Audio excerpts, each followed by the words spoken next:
To education. आज की इस वीडियो में हम MCA 013 का डिस्क्रीट मैथमेटिक्स जो है उसका क्वेश्चन नंबर 2 करेंगे। ये हम अभी तक दिसंबर 2023 का क्वेश्चन पेपर सॉल्व कर रहे थे, जिसका फर्स्ट ए पार्ट हमने देख लिया था। आज हम इसका फर्स्ट का ही बी पार्ट देखेंगे, तो सेकंड क्वेश्चन हम इसमें देखने वाले हैं। अच्छा, जो ये दो लास्ट क्वेश्चंस है जो आज हमने सॉल्व करेंगे और लास्ट हमने वीडियो में सॉल्व किया, ये दोनों क्वेश्चंस डायरेक्ट क्वेश्चंस हैं और ये काफी बार रिपीट हुए हैं। सिर्फ आपको स्टेटमेंट और आपको गिवन इक्वेशन अलग गिवन होगी। आपको क्वेश्चन में जैसे यहाँ पर √2 है तो √5 या √3 गिवन हो सकता है। क्वेश्चन करने का तरीका एक ही होगा, तो वही तरीका हम फॉलो करेंगे हर एक क्वेश्चन में। लास्ट वाले क्वेश्चन को लेकर अगर आपको कोई भी डाउट है आप हमें ईमेल कीजिए। अगर उसी क्वेश्चन की तरह कोई और प्रपोजिशंस में आपको कुछ डाउट है, कुछ कंफ्यूजन है, तो आप हमें डायरेक्ट इक्वेशन ईमेल कर सकते हैं एंड उसमें मैं उसी क्वेश्चन को सॉल्व करके आपको वीडियो में आपको अवेलेबल करूंगी सेम चैनल पे। तो अभी इसका फर्स्ट का बी पार्ट देखते हैं। तो यहाँ पे हमारे पास क्वेश्चन है, prove that √2 is irrational number, and ये 2 मार्क्स का क्वेश्चन है। अब यहाँ पर ना आपको क्या करना है, इस क्वेश्चन के लिए इस तरीके के जितने भी क्वेश्चन होंगे √5 या √3 वाले, उनमें आपको कुछ स्टेप्स फॉलो करना है। वो स्टेप्स हमेशा सेम रहने वाले हैं, बस आपको ये जो गिवन होगा उसको चेंज करना है, ठीक है। एंड कुछ स्टेटमेंट्स भी हम यहाँ पर मेंशन करेंगे कि क्योंकि ये प्रूव है, प्रूव में हम कुछ स्टेटमेंट्स भी यहाँ मेंशन करते हैं। तो अभी प्रूव वाला जो क्वेश्चन है ना, ये हमारा यूनिट 2 का है, मेथड्स ऑफ प्रूफ का, जो कि हम देखने वाले हैं अपना यूनिट 2 में ही। तो उससे रिलेटेड वीडियोस भी आपको मिलती रहेंगी यूनिट 2 की। अभी के लिए इस क्वेश्चन को कैसे करना है ये देख लेते हैं। √2 है ये, स्टेप क्या फॉलो करना है आपको। अच्छा, एक और चीज मैं बता दूं, यहाँ पे ये प्रूफ करने का तरीका होगा प्रूफ बाय कॉन्ट्रडिक्शन। ये एक डायरेक्ट मेथड्स है जिसमें it is one of the direct method जिसमें आप प्रूफ बाय कॉन्ट्रडिक्शन का यूज करके क्या करेंगे, इसको प्रूफ करेंगे। जैसे ये √2 है, हमें कह रहे हैं कि √2 इज इरैशनल नंबर। अब कॉन्ट्रडिक्शन से हम कहेंगे, हम इसको इरैशनल प्रूव नहीं करेंगे, हम क्या करेंगे कि ये रैशनल नहीं है, ये नंबर रैशनल नहीं होगा, तो ये इरैशनल होगा, ये हम प्रूफ करेंगे। यही कहता है कॉन्ट्रडिक्शन, मतलब उल्टा करना है हमें, उल्टा करके हमें इसको डिस्प्रूव करना है। बेसिकली अगर प्रूव हो गया तो मतलब ये प्रूव नहीं हो सकती स्टेटमेंट, लेकिन हम यहाँ पर हमें ये चीज पता है कि √2 इरैशनल नंबर होता है, लेकिन हमें इसको प्रूव करना है बाय कॉन्ट्रडिक्शन। तो पहले हम लेट करेंगे यहाँ पे कि एज्यूम कर रहे हैं, let us assume that √2 is a rational number.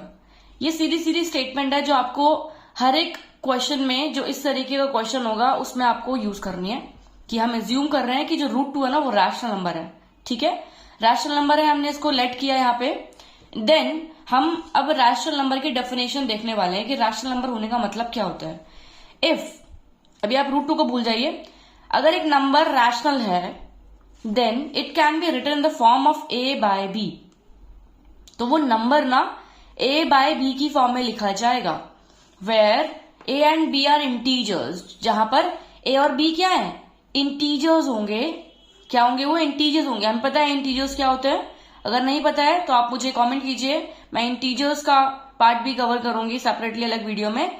Still मैं आपको ये बता दूं, integers negative positive values including 0।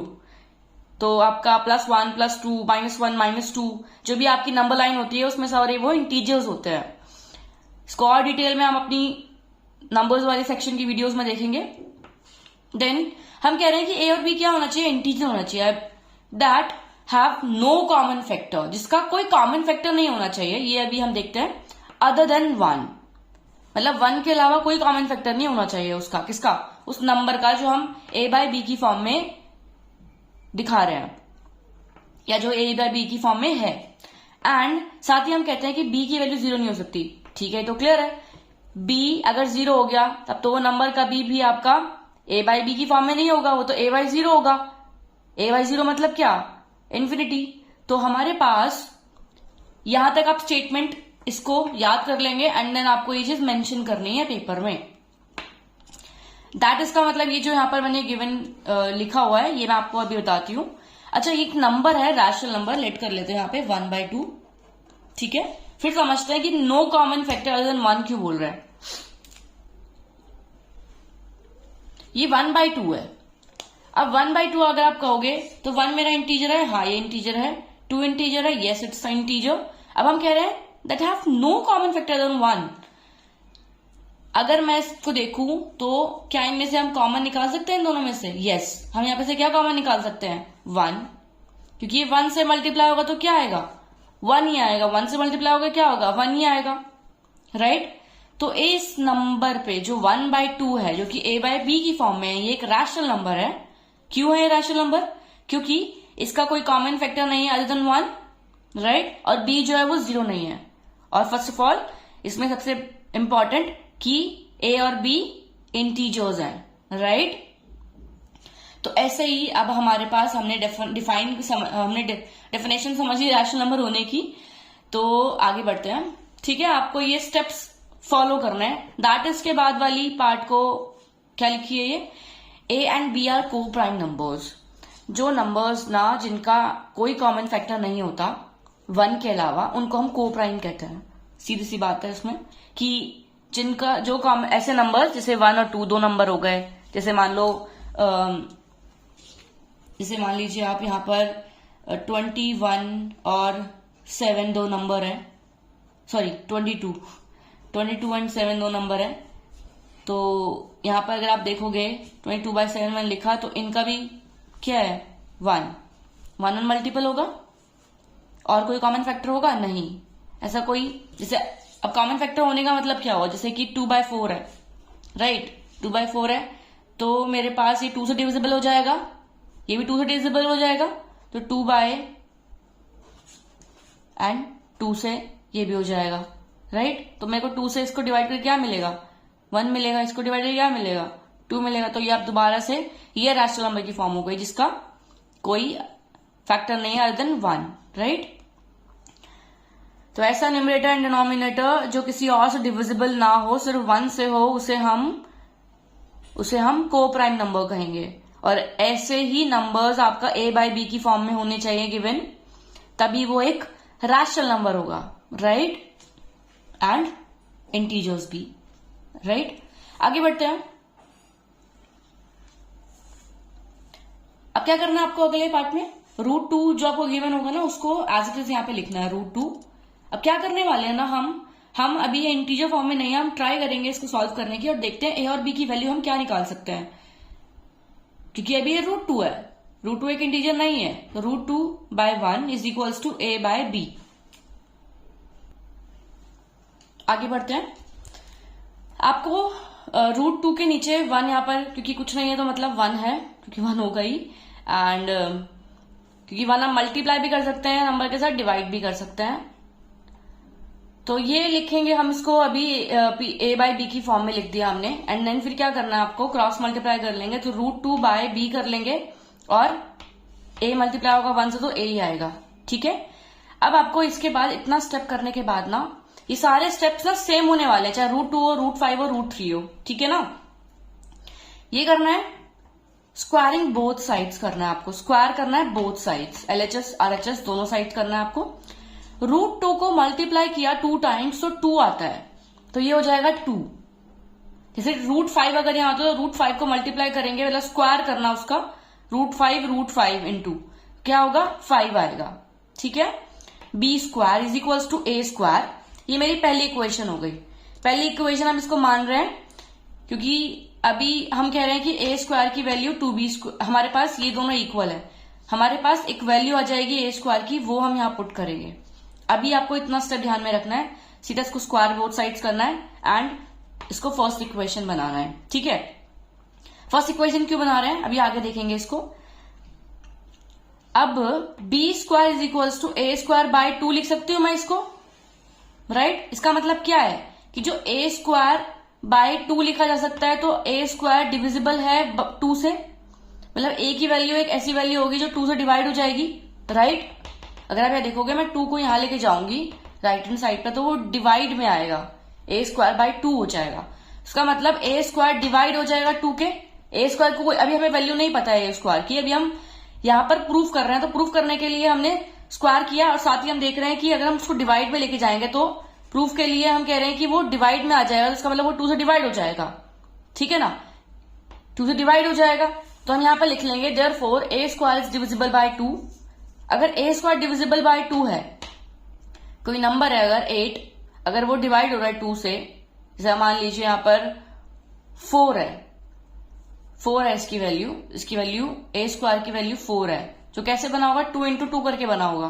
तो 4 आया, 4 डिवाइड हो रहा है 2 से, यस, तो क्या आया 2 आया।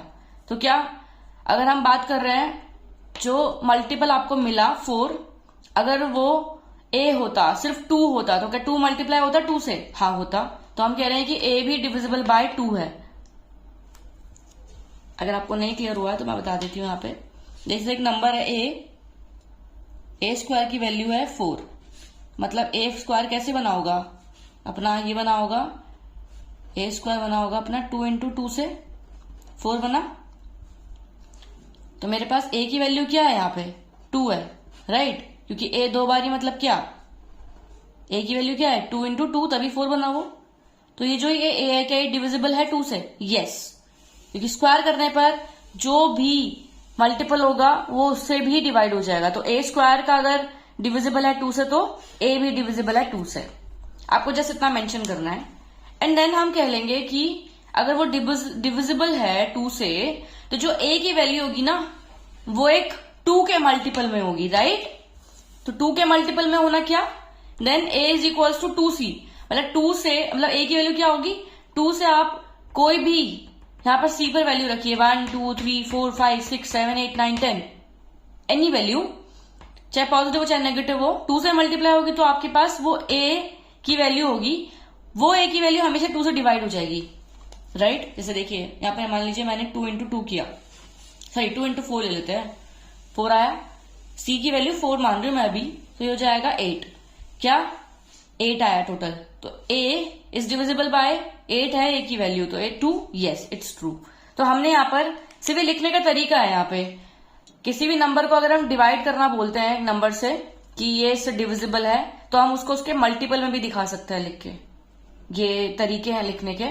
तो a is equals to 2c for some integer c, हम कह रहे हैं यहाँ पर जो c है वो कोई इंटीजर है। आपको इतने स्टेप्स फॉलो करना है इस क्वेश्चन को करने के लिए। देन इसके बाद लास्ट पार्ट है इस क्वेश्चन का, अब सॉल्यूशन में देखते हैं। a is equals to 2c, on squaring both sides करना है आपको। जो 2c वैल्यू आपने कांस्टेंट माना है a की वैल्यू, इस a की वैल्यू ना अब हम उस इक्वेशन में डालने वाले हैं ताकि हम b को देख सकें कि b की वैल्यू क्या है, क्योंकि a तो हमें पता चल गया कि a एक वैसी वैल्यू होगी जो हमेशा 2 से डिवाइड हो जाएगी, राइट। तो a square is equals to 4c आया स्क्वायर करने पर। अब हमने स्क्वायर क्यों किया, ताकि इस a स्क्वायर इसको a स्क्वायर बनाकर a इज इक्वल 2c को हम a स्क्वायर बनाकर जो भी वैल्यू आएगी वो इक्वेशन में पुट कर सके, जो इक्वेशन हमने कंसिडर की थी। तो put the value of a square in equation 1, क्या हुआ ये, तो यहाँ पर हमारे पास आया 2b square is equals to 4c square. a square की जगह मैंने 4c स्क्वायर रख लिया, जो स्क्वायर करने पर बना उस कांस्टेंट को जो हमने कंसिडर किया है। अब हम क्या करेंगे, सॉल्व कर सकते हैं 2 को राइट हैंड साइड ले जाके, तो मेरे पास क्या आ जाएगा 2c स्क्वायर हो जाएगा, ये 2 डिवाइड में आ जाएगा 2c स्क्वायर आ जाएगा। अब अगर आप देखोगे तो b स्क्वायर भी क्या आया मेरे पास 2 के मल्टीपल में है, वो भी c की कोई भी वैल्यू हो सकती है, इंटीजर्स में हमने ये भी कंसिडर किया था लास्ट। तो ऐसे ही c की अगर कोई भी इंटीजर वैल्यू होगी जो यहाँ मल्टीप्लाई होगी 2 से, तो वो क्या हो जाएगा b स्क्वायर की वैल्यू होगी। इसका मतलब a और b दोनों ही 2 के मल्टीपल में होगी, a और b दोनों ही 2 के मल्टीपल में है, तो वो a और b जो न्यूमरेटर और डिनोमिनेटर है वो 2 से डिवाइड हो सकते हैं। हमें यहाँ पर ये चीज क्लियर हो रही है, क्योंकि अगर मैंने c के अंदर 1 रखा तो ये क्या हो जाएगा 2 हो जाएगा।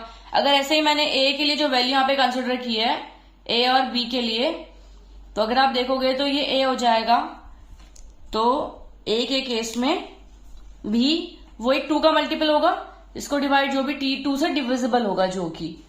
तो इतना स्टेप आपको यहाँ पे फॉलो करना है। तो हम यहाँ पर मेंशन कर देंगे कि b भी डिवाइड हो रहा है 2 से, b स्क्वायर भी डिवाइड हो रहा है 2 से। हम इसको 2 बार लिख रहे हैं क्योंकि b स्क्वायर की बात कर रहे हैं, अल्टीमेटली हम b की बात कर रहे हैं, तो एंड में लिख रहे हैं सो b is also divisible by 2, right. ये स्टेप्स आपको फॉलो करना है, सिंपल से स्टेप्स है। देन हम क्या कह रहे हैं यहाँ पे, therefore a and b have 2 as common factor, तो उनका कॉमन फैक्टर क्या आया, 2 आएगा। ए और बी की वैल्यू 2 के मल्टीपल में होगी, तो इसका मतलब वो हमेशा 2 कॉमन देगी। 2 कॉमन आया अदर देन 1, मतलब हमने जो हमने सोचा था कि ये ए और बी जो हमारे पास गिवन है, जिसको हम ट्राई करे थे ए बाई बी की फॉर्म में लिखने का, उसमें 2 कॉमन आ गया। 2 कॉमन आ गया मतलब उसने हमारा जो फैक्ट है वो कोप्राइम वाला वो कॉन्ट्रडिक्ट किया, मतलब उसने रॉन्ग प्रूफ किया। तो आवर अजम्पशन, यहां पर हम कहेंगे our assumption is wrong that √2 is rational number. क्यों कह रहे हैं हम ऐसा रॉन्ग हो गई अजम्पशन हमारी, क्योंकि जो हमारे पास ए और बी की वैल्यूज आई, जब हमने इसको ए बाई बी की फॉर्म में लिखने की कोशिश की, तो जो भी हमारी ए बाई बी की फॉर्म में वैल्यूज हमें मिली वो हमेशा 2 के मल्टीपल में होंगी। इसका मतलब उनका कॉमन फैक्टर हमेशा 2 होगा, 1 नहीं होगा। 1 के अलावा 2 भी होगा। 1 तो है ही, 1 तो हर एक का होगा, लेकिन 2 भी होगा कॉमन फैक्टर। तो इसका मतलब हमारी असम्पशन रॉन्ग हो गई कि उसका कॉमन फैक्टर सिर्फ 1 होगा, नहीं। तो ये गलत हो गया, हम इसको लिख देंगे कि हमारी असम्पशन रॉन्ग हो गई कि वो √2 रैशनल नंबर है। हमने यहां पर इसको डिसप्रूव कर दिया, किसको, जो एक इरैशनल नंबर था उसको रैशनल मान के हमने डिसप्रूव किया। तो हम यहाँ पे क्या कहेंगे, hence √2 is irrational number. Clear है? आपको ये स्टेप्स ना 1 बाय 1 समझने हैं और उनको याद करना है, क्योंकि स्टेप्स बहुत इजी हैं। सिर्फ आप वैल्यू पुट करते हैं, स्क्वायर करते हैं, एंड देन अपनी स्टेटमेंट वहां पर मेंशन करते हैं कि ये हम क्यों डिसप्रूव कर रहे हैं, एंड देन फिर फर्दर हम कैसे हेंस प्रूव कर रहे हैं, राइट? तो यहां पर मेरी तरफ से आपके लिए एक सजेशन है कि आप इस क्वेश्चन को कम से कम 5 बारी लिखकर अपने एंड से कीजिए, ताकि आपको स्टेप्स याद हो जाएं। और साथ ही ये 2 नंबर का क्वेश्चन आप सीधा 2 नंबर आपको मिले इस क्वेश्चन के करने के बाद, क्योंकि जरूरी नहीं है क्वेश्चन 2 नंबर का ही आएगा, ये क्वेश्चन 3 नंबर का भी सकता है, 4 नंबर का भी सकता है। हम इसमें स्टेप रिड्यूस करने पे नहीं जाएंगे, हमारे पास स्टेप्स रिड्यूस करने के तरीके हैं, लेकिन अगर ये क्वेश्चन 4 नंबर का आ गया, 3 नंबर का आ गया, तब आपको स्टेप्स रिड्यूस करने का तरीका मिल तो जाएगा, लेकिन वो वहां पर काम नहीं आएगा, क्योंकि आपके स्टेप्स अच्छे डिफाइंड स्टेप्स होने चाहिए। तो मेरा सजेशन यही रहेगा, इस क्वेश्चन को प्लीज आप 5 बारी अपने एंड से कीजिए लिख कर। आज की वीडियो में इतना ही। Thank you.